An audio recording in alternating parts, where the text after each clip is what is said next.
Cina sumber masalah. Indonesia dan Vietnam harus lakukan ini untuk atasi perseteruan ZEE di Laut Natuna Utara. Hak berdaulat Indonesia akan zona ekonomi eksklusif di Laut Natuna Utara diuji ketika kapal penangkap ikan dan penjaga pantai Cina melanggar dengan memasuki kawasan itu. Dilaporkan bahwa kapal-kapal Cina melakukan penangkapan ikan dan melakukan survei penelitian ilmiah tanda izin. Dan bukan tanpa izin, Cina mengklaim bahwa kawasan Laut Natuna Utara merupakan bagian dari 9 garis putus-putus, yaitu mencakup Laut Cina Selatan. Jadi, bukannya Cina datang tanpa izin, tetapi mereka beranggapan bahwa kawasan itu adalah bagian dari negaranya.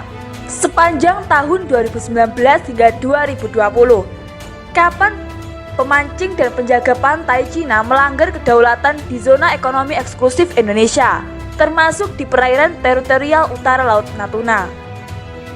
Tidak adanya titik temu antara kedua negara akan kedaulatan di perairan Laut Natuna merupakan tantangan bagi Indonesia, khususnya tentang bagaimana mempertahankan kedaulatan Indonesia atas hak ZEE di Laut Natuna Utara. Selain berseteru dengan Cina yang mengklaim bahwa ZEE Indonesia adalah bagian dari 9 garis putus-putus mereka, ternyata ZEE Indonesia juga berseberangan dengan ZEE Vietnam, sehingga terjadi perseteruan antara dua negara ini.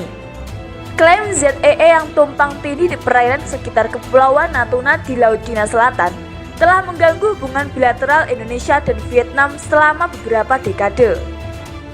Dua negara ini telah menandatangani perjanjian tentang batas landas kontinen pada tahun 2003 silam. Sejauh ini, kedua negara telah berusaha untuk menyelesaikan perselisihan secara damai. Penjabat tinggi Indonesia dan Vietnam berjanji untuk memperlakukan nelayan secara manusiawi dan tidak menggunakan ancaman atau penggunaan kekuatan. Ada juga kemauan politik dari kedua belah pihak untuk mengakhiri ketidakpastian ini.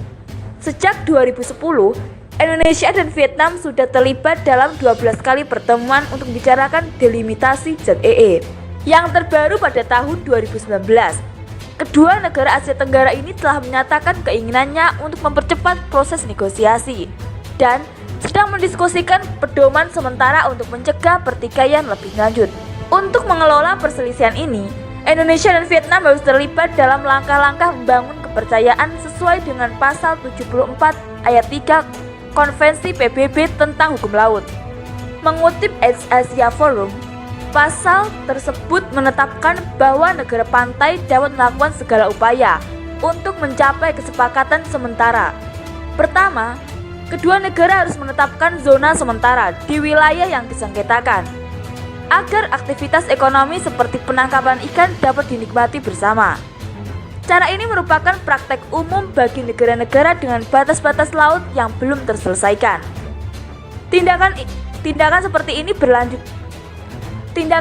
ini bertujuan untuk selain mendamaikan perselisihan, juga agar nelayan atau siapapun dari kedua negara yang berkepentingan atas perairan itu dapat saling menikmati.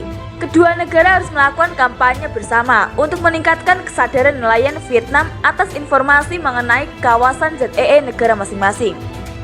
Banyak nelayan dari Vietnam yang nyatanya tidak mengetahui tentang batas-batas laut dan hukum maritim negara-negara pantai tetangga. Kampanye ini harus disiarkan ke provinsi Vietnam Can Hoa, Bà Rịa Vũng Tàu, dan Binh Thuan. Mengingat daerah itu merupakan asal-usul kapal nelayan yang ditangkap oleh pihak berwenang Indonesia dalam beberapa tahun terakhir. Dan terakhir adalah kedua negara perlu meningkatkan kerjasama antar penjaga pantai. Pada tahun 2017, Indonesia dan Vietnam menandatangani Letter of Intent untuk meningkatkan kerjasama penjaga pantai. Upaya ini untuk memastikan keamanan dan keselamatan maritim di wilayah sekitar batas landas kontinen. Kedua negara ini harus sering melakukan pertukaran informasi maupun latihan bersama yang berfokus pada pencarian dan keselamatan, maupun memerangi penangkap ikan ilegal. Pembicaraan mengenai delimitasi ZEE antar Indonesia dan Vietnam akan memperkuat hubungan bilateral dan membuat kedua negara lebih terfokus pada penangkapan ikan ilegal. Para ahli telah lama menyarankan agar negara-negara di Asia Tenggara segera menyelesaikan perseteruan maritim yang meningkatkan kekuatan untuk melawan ekspansionisme maritim Cina. Karena pada dasarnya wilayah ZEE Indonesia dan Vietnam yang tumpang tindih ini berada di dalam 9 garis putus-putus atas klaim Cina. Pada akhirnya, dari kesepakatan delimitase Indonesia dan Vietnam akan berfokus pada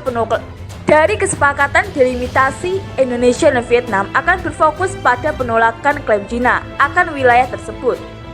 Salah satu alasan mengapa nelayan Vietnam terpaksa menangkap ikan di lepas pantai karena menipisnya pasokan ikan di pantai mereka, karena kedatangan Cina di Laut Cina Selatan.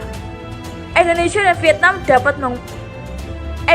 Vietnam dapat bersatu untuk mengusir kapal-kapal Cina, mengingat wilayah terkait merupakan hak bagi kedua negara ini.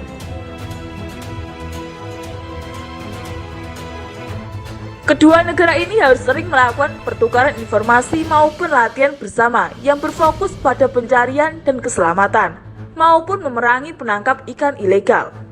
Pembicaraan mengenai delimitasi ZEE antar Indonesia dan Vietnam akan memperkuat hubungan bilateral dan membuat kedua negara lebih terfokus pada penangkapan ikan ilegal.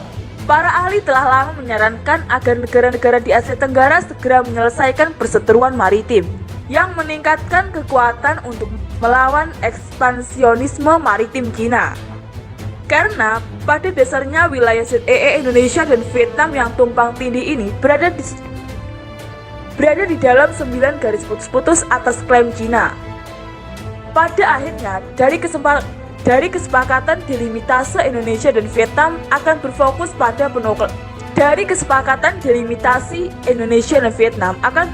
pada penolakan klaim Cina akan wilayah tersebut. Salah satu alasan mengapa nelayan Vietnam terpaksa menangkap ikan di lepas pantai karena menipisnya pasokan ikan di pantai mereka, karena kedatangan Cina di Laut Cina Selatan. Indonesia dan Vietnam dapat bersatu untuk mengusir kapal-kapal Cina, mengingat wilayah terkait merupakan hak bagi kedua negara ini.